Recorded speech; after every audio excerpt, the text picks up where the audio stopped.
kalau keterangan kayak gini membedakan alat bukti elektronik dan tidak saja nggak bisa, ya repot kualitas ahli kayak gini ini. Udah. Saya kan berhak menilai orang lain. Saya sampaikan pasal. Ya, tapi kalau salah ya jangan. Ya, saya punya penilaian juga tentang Mas Roy. Ya nggak apa-apa, memalukan pemahaman Prof. Ya, Mas Roy itu memalukan malam ini, potong orang terus. Iya, memalukan Prof. Prof yang memalukan kita kalau gitu. Assalamualaikum warahmatullahi wabarakatuh. Salam orasi kritis. Saudara-saudara sebangsa dan setanah air, bisakah seseorang dipidana bukan karena berbohong, tetapi karena mengatakan sesuatu yang mungkin benar? Kalimat itulah yang meledakkan perdebatan. Seorang profesor hukum pidana dengan tegas menyatakan persoalan utamanya bukan lagi apakah ijazah itu asli atau palsu. Menurutnya, bahkan jika tuduhan itu benar, seseorang tetap bisa dijerat pencemaran nama baik apabila dianggap tidak memiliki kepentingan untuk mengumumkannya kepada publik. Pernyataan ini langsung memicu serangan balik. Roy Suryo mempertanyakan kompetensi sang ahli di depan publik. Bukan hanya soal argumentasi, tetapi sampai pada pertanyaan yang sangat mendasar. Bagaimana mungkin seseorang menjadi ahli dalam perkara Undang-Undang ITE jika mengaku bukan ahli ITE? Belum selesai di situ, Abdul Ghafur Sangaji kemudian membawa fakta lain yang membuat perdebatan semakin tajam. Ia mempertanyakan keberadaan alat bukti elektronik, membongkar pembahasan mengenai 712 barang bukti, hingga mengkritik pertimbangan hakim pra-peradilan. Yang dipertaruhkan bukan sekedar perkara ijazah, saudara-saudara. Yang dipertaruhkan adalah logika hukum, kredibilitas seorang ahli, kekuatan alat bukti, dan cara negara memahami batas antara kritik, fitnah, dan pencemaran nama baik. Lalu apakah argumentasi yang disampaikan benar-benar konsisten, ataukah justru ada logika yang saling bertabrakan? Mari kita bedah pelan-pelan. Yang jadi persoalan sebetulnya bukan masalah palsu atau tidak palsu dulu. Itu yang nomor 2 sebetulnya. Yang pertama itu sebenarnya adalah terkait dengan pencemaran nama baik. Pernyataan ini langsung menggeser titik berat perdebatan. Selama ini perhatian publik lebih banyak tersedot pada satu pertanyaan. Apakah ijazah itu asli atau palsu? Namun seorang profesor yang bernama Prof. Erdianto justru mengajak melihat ada sudut yang berbeda. Menurutnya sebelum berbicara mengenai benar atau salahnya tuduhan, ada persoalan hukum lain yang lebih dulu harus diperiksa, yakni apakah tindakan menyampaikan tuduhan tersebut telah memenuhi unsur pencemaran nama baik. Ini adalah perubahan cara pandang yang cukup mendasar. Sebab apabila kerangka berpikirnya diubah seperti ini, maka fokus perkara tidak lagi dimulai dari objek yang diperdebatkan, melainkan dari tindakan orang yang menyampaikan tuduhan. Pertanyaannya kemudian menjadi, apakah pergeseran fokus ini memang sejalan dengan konstruksi perkara yang sedang berjalan, atau justru disinilah letak perdebatan yang membuat kasus ini terus memancing kontroversi. Misalnya, saya dituduh selingkuh. Walaupun benar saya selingkuh, tapi ketika orang itu tidak punya hak, dia tidak punya kepentingan untuk menuding saya selingkuh, bukan menuding, mengumumkan kepada publik. Oke. Jadi letak ketercelaannya itu adalah termasuk pencemaran nama baik. Ya, itu pencemaran nama baik. Oh, jadi gini. Oke, saya ngerti. Ya. Jadi apakah ijazahnya asli atau palsu? Katakanlah memang benar asli. Ya? Benar palsu. Katakanlah memang benar palsu. Ya, lalu Mas Roy teriak soal palsu. Ya. Tapi Mas Roy nggak punya kepentingan untuk meneriakkan bahwa itu palsu, maka itu masuk pencemaran nama baik. Ya. Inilah bagian yang paling menyita perhatian dalam diskusi ini.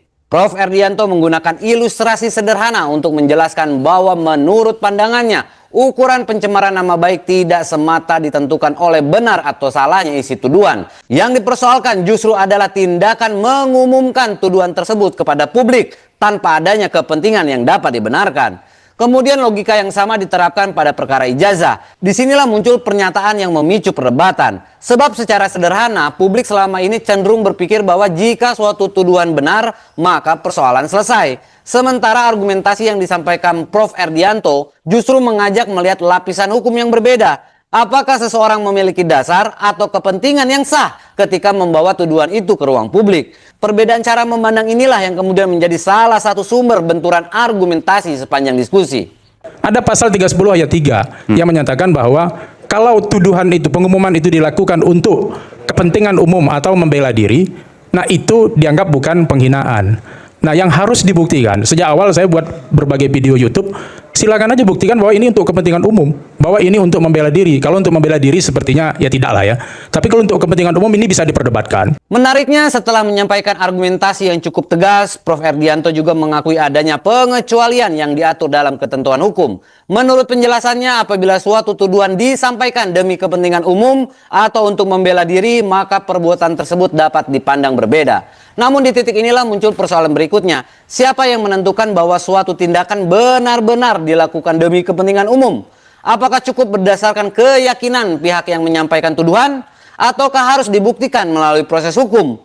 Prof. Erdianto sendiri mengatakan bahwa hal tersebut masih bisa diperdebatkan. Artinya bahkan menurut narasumber yang menyampaikan argumentasi ini, terdapat ruang interpretasi yang nantinya harus diuji melalui mekanisme pembuktian. Barang siapa yang menuduhkan tidak dapat membuktikan, diwajibkan untuk membuktikan, tetapi dia tidak dapat membuktikan, maka dia dianggap sebagai delik fitnah. Nah, itu pasal 311. Prof. Erdianto membedakan secara tegas antara pencemaran nama baik ya sebelumnya dan fitnah. Menurut penjelasannya, fitnah muncul ketika seseorang mengajukan tuduhan tetapi gagal membuktikan tuduhan tersebut. Sebaliknya, apabila tuduhan itu dapat dibuktikan, menurut pandangannya unsur fitnah tidak lagi terpenuhi. Namun penjelasan beliau tidak berhenti di situ. Ia justru menyatakan bahwa meskipun tuduhan tersebut berhasil dibuktikan, persoalan pencemaran nama baik belum tentu otomatis gugur. Alasannya kembali pada argumen yang sejak awal ia bangun, yakni mengenai ada atau tidaknya kepentingan yang sah dalam menyampaikan tuduhan tersebut kepada publik. Disinilah terlihat benang merah argumentasi Prof. Erdianto. Sejak awal hingga bagian ini ia konsisten membedakan dua persoalan yang menurutnya sering dicampur adukan dalam ruang publik, yaitu persoalan mengenai kebenaran isi tuduhan dan persoalan mengenai cara serta dasar hukum ketika tuduhan itu diumumkan kepada publik. Keduanya, menurut penjelasan yang disampaikan dalam diskusi ini, merupakan isu yang berbeda dan memiliki konsekuensi hukum yang berbeda pula. Saya melihat dengan mata kepala saya sendiri.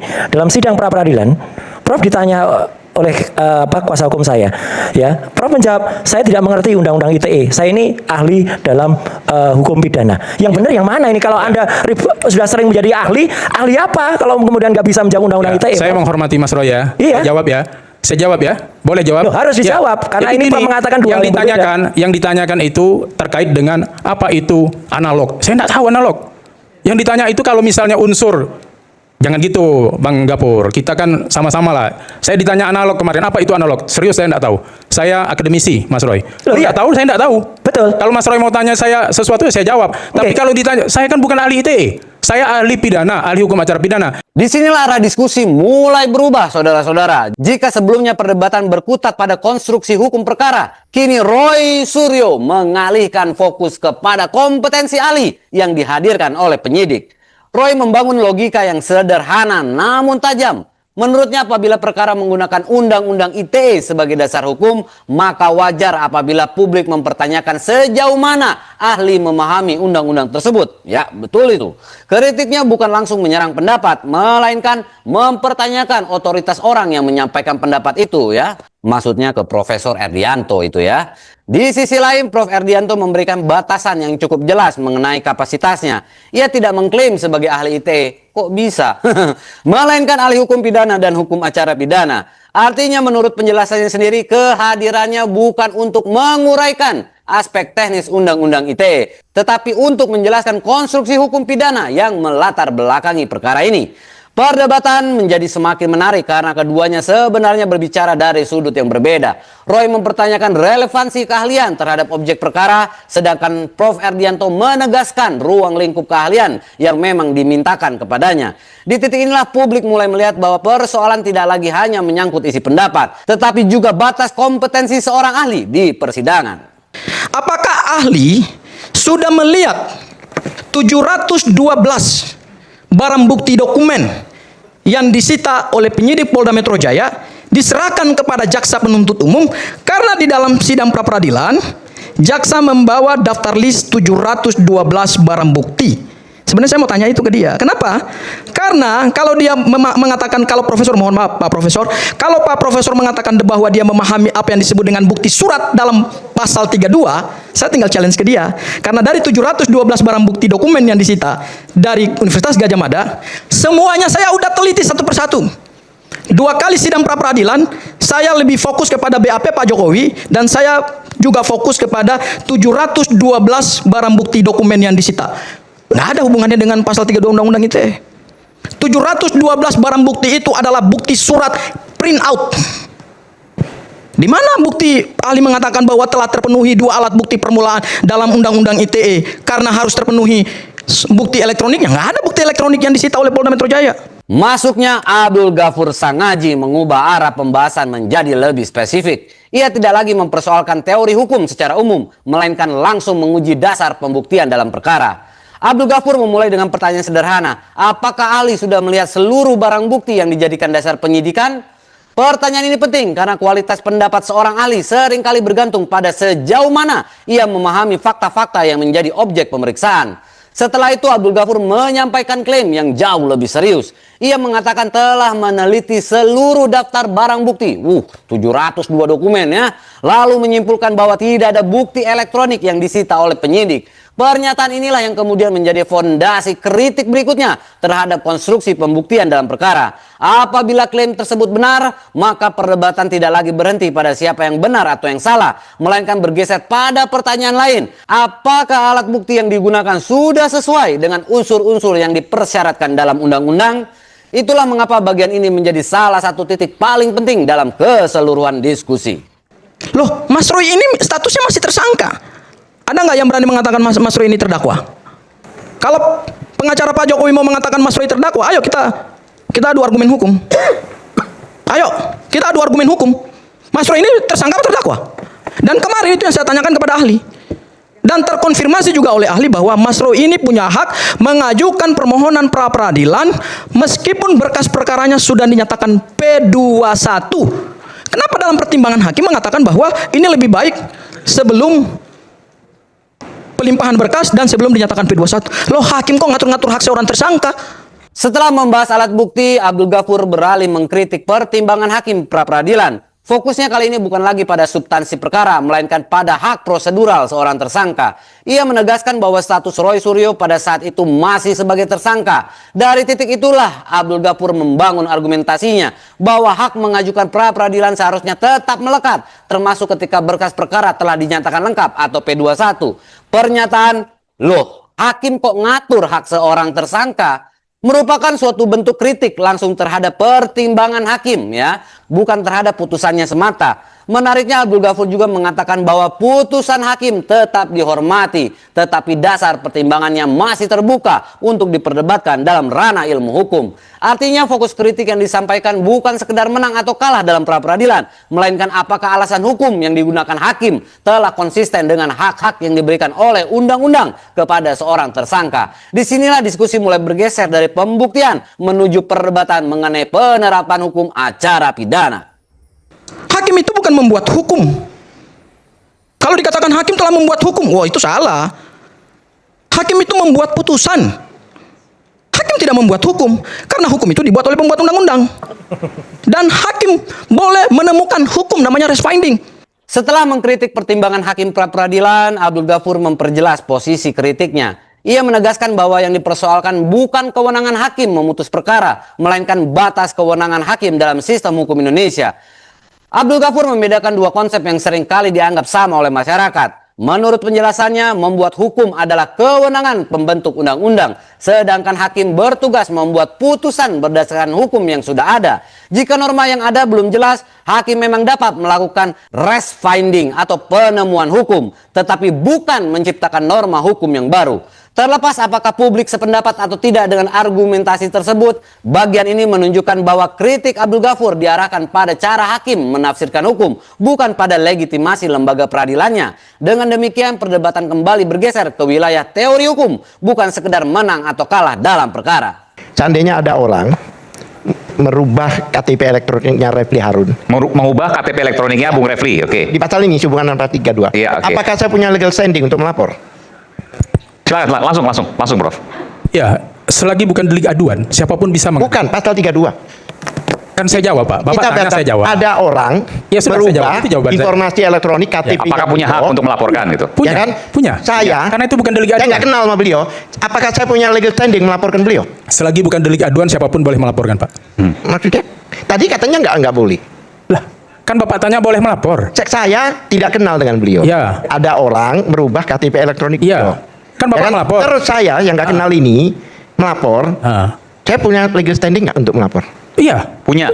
Punya legal standing. Jawab punya tadi. Tanpa Karena diminta, siapapun- tanpa dapat siapapun kuasa dia dari punya. beliau, Menurut- tanpa diminta oleh beliau. Iya. Prof. Erdi. Kalau pemahamannya seperti itu, terima kasih. Setelah sebelumnya menyatakan bahwa konsep legal standing tidak dikenal dalam hukum pidana kecuali pada delik aduan, Prof. Erdianto kemudian diuji menggunakan sebuah ilustrasi sederhana. Yang mengujinya adalah Bung Al-Katiri yang mengangkat contoh perubahan data pada KTP elektronik dan menanyakan apakah orang yang sama sekali tidak memiliki hubungan dengan korban tetap berhak melaporkan dugaan tindak pidana tersebut.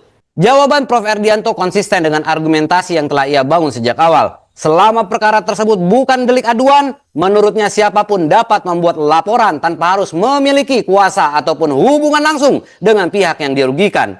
Menariknya, contoh sederhana ini ya, yang KTP elektronik sebenarnya digunakan untuk menguji apakah teori yang disampaikan sebelumnya tetap konsisten ketika diterapkan pada situasi yang berbeda. Dengan kata lain, Al-Katiri tidak lagi memperdebatkan definisi, tetapi menguji penerapan logikanya. Print out itu alat bukti hukum yang sah nggak dalam Undang-Undang ITE, Prof? Jawab, Prof. Jadi gini, kalau print out itu alat bukti yang sah atau tidak? Ya alat bukti. Kenapa? Karena itu adalah proses produk yang dikeluarkan melalui proses verbal. Salah, Prof. Itu fotokopi. Mas Roy tidak bisa menyalahkan. Bisa, Itu saya fotokopi. bisa dalam naskah Bisa gitu. akademiknya. Kita Dalam naskah berdiskusi, akademiknya, Mas Roy. print out Nggak itu tidak bisa. menyalahkan. Mas Roy tidak sependapat dengan saya, silakan. Enggak apa-apa, makanya saya mengatakan Tidak tidak bisa begitu. menyalahkan orang, saya bisa juga menyalahkan Mas Roy. Oh, silakan.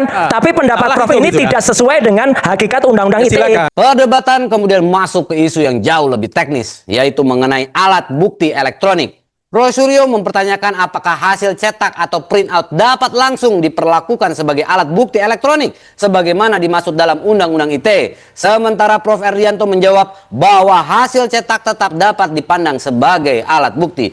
Jawaban tersebut langsung dibantah. Roy menilai bahwa penjelasan Prof. Erdianto tidak sesuai dengan konstruksi Undang-Undang ITE. Perbedaan pendapat ini memperlihatkan bahwa keduanya tidak sedang memperdebatkan keberadaan hukum, melainkan karakter hukum dari dokumen tersebut. Di titik inilah diskusi berubah menjadi perdebatan mengenai tafsir norma. Bukan lagi apakah dokumen itu ada, tetapi bagaimana undang-undang mengklasifikasikan dokumen tersebut sebagai alat bukti. Di pasal 5 ayat 1 di dalam naskah akademiknya. Jadi tidak bisa hanya menggunakan printout dan fotokopi, Mas. Itu harus bisa diakses lagi. Di sidang harus bisa diakses. Diakses maksudnya misalnya kalau asli. Iya, kalau asli misalnya, itu harus bisa diakses. Makanya hakim kemarin, Pak Iketut Darpawan itu mengakses Twitternya Dian Sandi, X-nya. Oke. Dan beliau benar mengaksesnya dari komputernya PN Jakarta Selatan. Nah, apakah hasil BAP di print itu bisa Ya, jadi alat sebenarnya bukti? begini. Itu bukan hasil BAP, ini dengar aja gak bisa. Gimana orang ini? Ya, mengartikan pertanyaannya Agak gak sopan bisa Mas jadi Roy. ahli. Ah, repot ini, parah ini. Agak sopan, Mas Roy. Parah, bukan gak Sedikit. sopan. Saya berhak loh. Karena Pak Anda Silakan, digunakan silakan. sebagai ahli. Anda memojokkan saya. Saya harus Kapan saya mengkritik karena Anda memojokkan? gak sesuai Saya dengan nggak pernah undang-undang. memojokkan. Saya nggak pernah memojokkan. Parah itu, mah. Waduh, parah Silakan, pengetahuan kalau silakan. kayak gini nih. Parah ini. Silakan. Inilah klimaks dari keseluruhan diskusi. Perdebatan yang sebelumnya masih berkisar pada tafsir hukum akhirnya berubah menjadi benturan terbuka antar pendapat.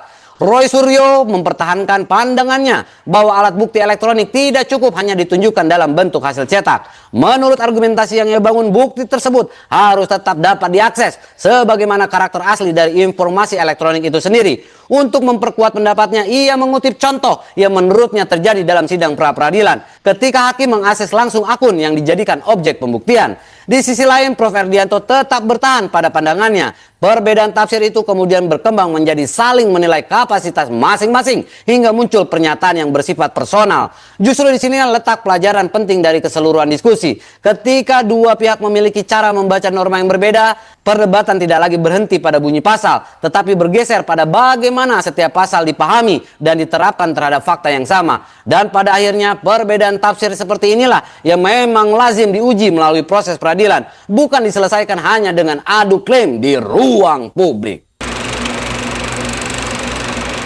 Saudara-saudara sebangsa dan setanah air, perdebatan yang telah kita lihat menunjukkan satu hal yang sangat menarik.